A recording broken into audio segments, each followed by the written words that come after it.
Hello दोस्तों, तो कैसे हो यार आप लोग। आशा करता हूँ सभी अच्छे होंगे।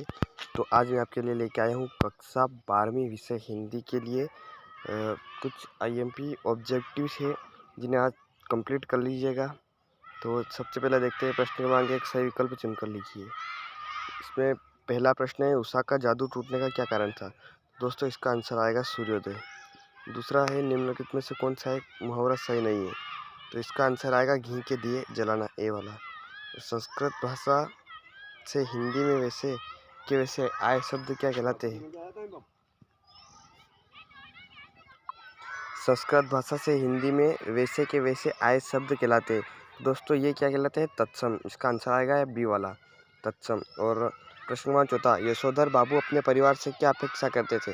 तो दोस्तों वो क्या अपेक्षा करते थे कि वो सभी उनका सम्मान करें।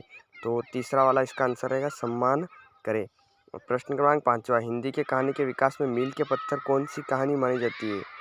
तो मील के पत्थर जो है दोस्तों, ये इसका आंसर मुझे कंफर्म नहीं है। तो यदि अगर आपको आता है तो आप मुझे कमेंट में बता दीजिएगा इसका आंसर।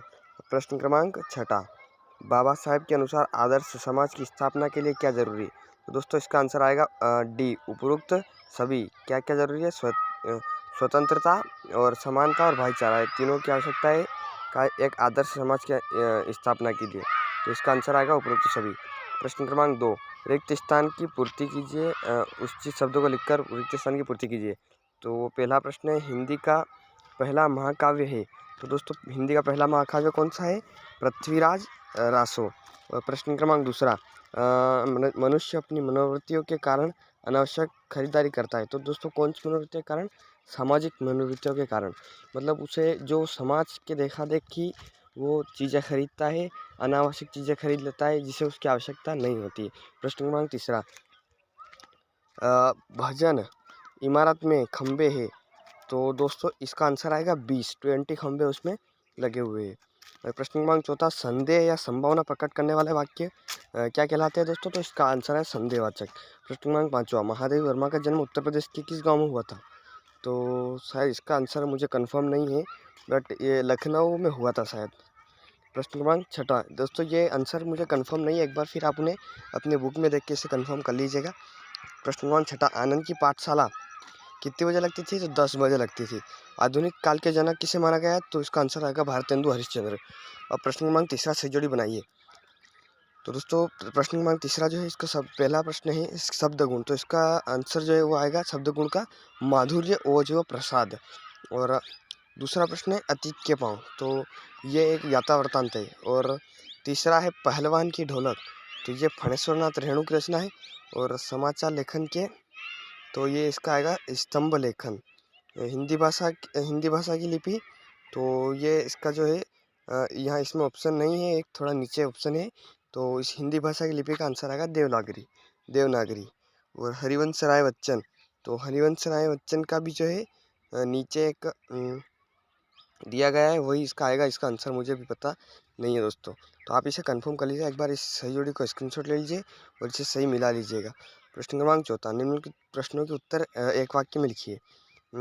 आधुनिक युग की मीरा किसे कहा गया है। तो दोस्तों आधुनिक युग की मीरा महादेवी वर्मा को कहा गया है। और भारत की पहली मुख्य फिल्म कौन सी थी। तो दोस्तों भारत की पहली मुख्य फिल्म हरिश्चंद्र थी, हरिश्चंद्र। और संचारी भाव की संख्या कितनी मानी गई है, 33। और खुदाई से प्राप्त गेहूं का रंग कैसा था। तो दोस्तों खुदाई से प्राप्त गेहूं का रंग काला था। ये प्रश्न क्रमांक 5 जो है ये मुझे याद नहीं है दोस्तों। और मैं छठा देता हूँ, मालवी बोले किन राज्यों में हो जाती। तो दोस्तों इसका आंसर आएगा इंदौर, देवास में। इंदौर और देवास में। पीताम्बर में कौन सा समास है दोस्तों, इसमें आएगा बहुब्रीहि समास है ना, जिसमें तीसरा पद प्रधान होता है उसमें बहुब्रीहि समास होता है। तो पीताम्बर मतलब पीला है अंबर जिसका, अर्थात भगवान से कृष्ण। तो इसमें तीसरा पद प्रधान है, इसलिए इसमें आएगा बहुब्रीहि समास।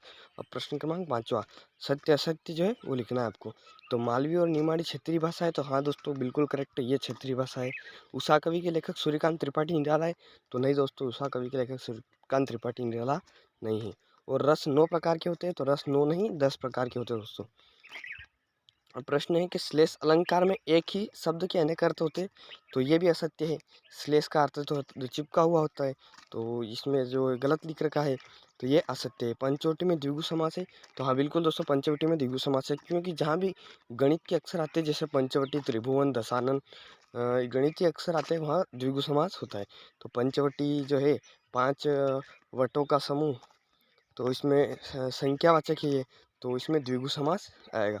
और आखिरी वाला प्रश्न है, प्रश्न क्रमांक 6 कि हिंदी देश की राष्ट्रीय भाषा है, तो बिल्कुल सत्य है, हिंदी अपने देश की राष्ट्रीय भाषा है। तो आशा करता हूँ दोस्तों कि ये वीडियो आपको काफ़ी ज़्यादा मदद करेगा आपकी एग्ज़ाम में।